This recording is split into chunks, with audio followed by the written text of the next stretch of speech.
جناب صدر آپ کی اجازت سے رفیع بھائی کہ وہ یہ شاعری کیسے ہوتی ہے، غزل کیسے ہوتی ہے، تو ہم یہ کہتے تھے کہ درد جب دل کو ستائے تو غزل ہوتی ہے، درد جب دل کو ستائے تو غزل ہوتی ہے، آنکھ جب اشک بہائے تو غزل ہوتی ہے۔ یہ وہ منزل ہے جہاں شرط ہے بے خود ہونا، ٹھیک ہے، یہ وہ منزل ہے جہاں شرط ہے بے خود ہونا، عشق جب ہوش اڑائے تو غزل ہوتی ہے، عشق جب ہوش اڑائے تو غزل ہوتی ہے۔ یہ سفر طے نہیں ہوتا کبھی بے خوابی میں، یہ سفر کبھی طے نہیں ہوتا بے خوابی میں، درد جب خواب دکھائے تو غزل ہوتی ہے۔ اور یہ دیکھیے گا کہ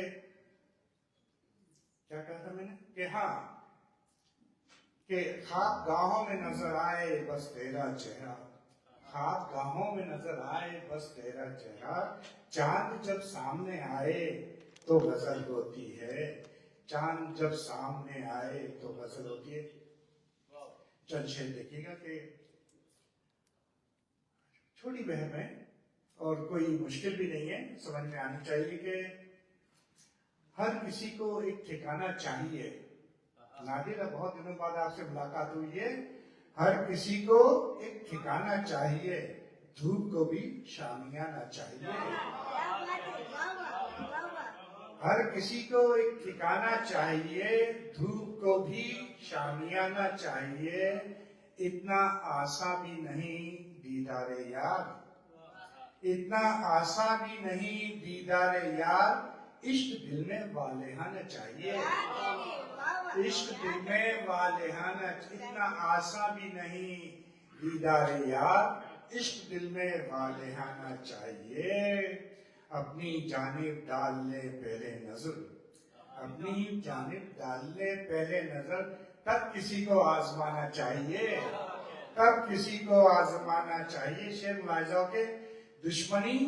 ایک لمحے کی محتاج ہے، ڈاکٹر صاحب سنیے گا، دشمنی ایک لمحے کی محتاج ہے، دوستی کو ایک زمانہ چاہیے، دشمنی ایک لمحے کی محتاج ہے، دوستی کو ایک زمانہ چاہیے۔ اور یہ دیکھیے گا کہ کیا کہ دوستی کو ایک زمانہ چاہیے، رات مجھ سے آنسو نے یہ کہا، رات مجھ سے آنسو نے یہ کہا، رنگ کو ہنس ہنس کے چھپانا چاہیے،